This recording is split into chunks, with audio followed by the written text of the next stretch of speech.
Okay, first off, I'd like to say that it is extremely commendable for Tyler Perry to have the biggest movie studio in the world or the country, whatever. Like, it's a big studio, it's owned by a black guy, and that is a very good feat.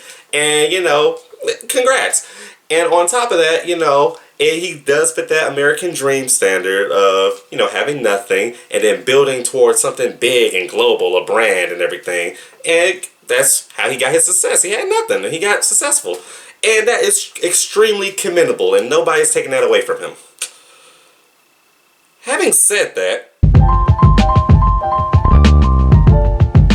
so everybody's been telling me, watch A Fall from Grace. A Fall from Grace is the greatest movie Tyler Perry ever made. A Fall from Grace cured cancer. A Fall from Grace brought my family closer together. Everybody's really been hyping this movie up to me. And, I typically don't watch Tyler Perry movies by choice, because I watch them like I watched the Twilight movies back in the day. Usually a friend or family member had to accompany me and say, hey, let's go see Madea Goes to Jail. And I'd be like, alright. And we would watch and everything, and then come back and, I had did something that afternoon. I'm not typically a fan of Tyler Perry's, filmography, but of his filmography, I do like Why Did I Get Married and the sequel and A Family That Prays. I feel like those movies were pretty good, and not just because I love Janet Jackson and Sanaa Lathan. It's because, this was good. This was either funny, it was supposed to be, and it was like a good overall story. So, A Fall from Grace is, it's not one of those three. It's not one of those three. And, by the way, spoilers, I guess, because, I'll just be rambling, and I'm definitely going to be spoiling stuff. So, if you don't want to be spoiled, spoilers. So, I decided to go ahead and use my Netflix account since I paid $14 a month for it, and I had nothing else to do. Might as well watch Fall from Grace. And seeing it, it's a Tyler Perry movie. It has a nice twist. Look, all I'm gonna say is the movie. Look, I'm not gonna talk about the text message that was a screenshot. I'm not gonna talk about, the production value. I'm not gonna talk about the movie was filmed in I am gonna talk about that. This movie was filmed in 5 days. Now, to some people, that sounds like a feat, but at the same time, it's kind of like, man, you have to film this movie in 5 days. But getting to the plot of it, okay, so basically, this older lady, Crystal Fox, is, on trial, the trial of the century in a small town because it has to be the biggest thing ever. It's a Tyler Perry movie. And, she killed her husband, and there's this lawyer girl the girl from Sextuplets. I don't want to just say Sextuplets because that's kind of disrespectful. Brescia Webb. So anyway, the point of the movie is Brescia Webb gotta save Crystal Fox from, going to jail for her husband's murder. And this is her husband.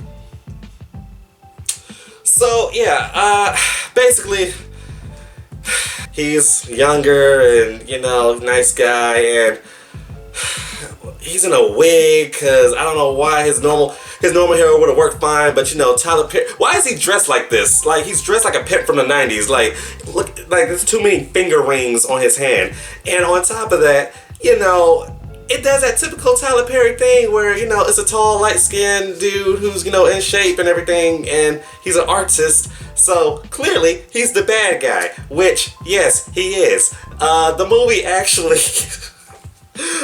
was actually like, the lady, she was all like, oh yeah, he was so nice, but I don't know how he turned so angry, because, why he turned angry and mean and stuff? Because he's in a Tyler Perry movie. That's what happens in a Tyler Perry movie. The nice guy always turns out to be a sociopath with mom issues. And speaking of mom, spoiler alert, Phylicia Rashad is his mom, and she's also the bad guy, because she hangs old people down in her basement, and Cicely Tyson, so she can collect their social security check. Okay, so that was the twist of the movie, and I'll be honest, the twist does save the movie a lot. The twist saves the movie a lot. Grace, Crystal Fox, she, had her whole house paid off of and everything. Her ex-husband cheated on her and stuff, and dude comes in, takes her, marries her just to take out $375,000 loan from her for her house, and then on top of that, she works at some job where she's over like bajillions of dollars, and you know, he takes that too, and she gets fired like that with no investigation. And of course, there's no gradual shift to his evilness, because at the beginning of the movie, he's nice, then by the end of it, he's like freaking Thanos and the Joker. Like, he's just mean for no reason. He's having sex with some other girl in her room, and he's just like, he just laughs at her because, you know, I'm bad, so I'm evil, so I gotta laugh. And, you know, like I said, Phylicia Rashad was her friend of like 6 years, and even though Phylicia Rashad is clearly taken captive at the end of the movie, somehow she ends up free and everything like that, and, you know, goes on to the next victim. And like I said, old dude apparently can survive getting hit by a baseball bat like 4, 5, 6 times. He just got a band-aid over it. Oh my god, like I said, it's a Tyler Perry movie. I know some people say, you know, oh, well, you know, I don't see why y'all judge Tyler Perry movies so hard and everything like that, because, you know, he works with a lower budget and everything like that. It's not the fact that, you know, it's a lower budget or anything, he just doesn't have the resources. Tyler Perry actually works with talented actors. It's just, the fact of the matter is, it's what they working with, bruh. It's like, it's what they're working with.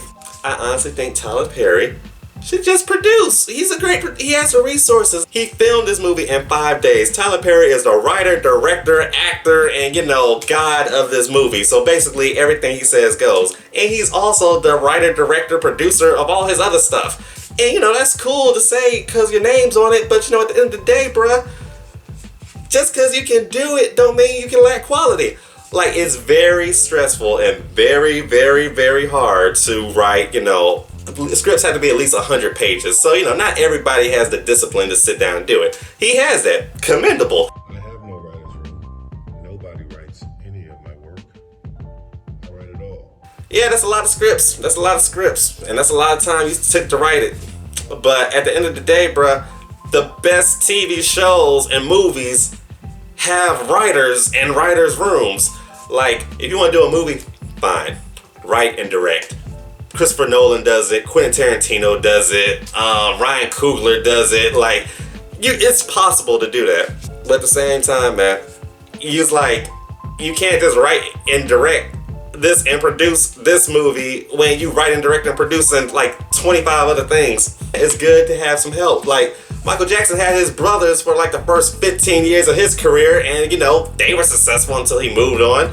And I'm not being a hater, I'm just saying, you know, you could do better. And with the money thing again, like I said, you ain't gotta just put all your money into it. But the movie Friday was filmed in 3 weeks off a $3 million budget. And everybody loves Friday. But yeah, Fall from Grace. Let's see, I got 2 out of 5 stars. Being a good Christian woman, she gives her marriage one last chance because Jesus said so. I am dark-skinned and bald, so I hate you, and I hate Jesus. And just when the brown-skinned dude from Law & Order is about to hit her, here comes the shirtless gardener. Hold it right there, bald-headed dude from Law & Order. The woman and the gardener kiss, having found true love through Jesus.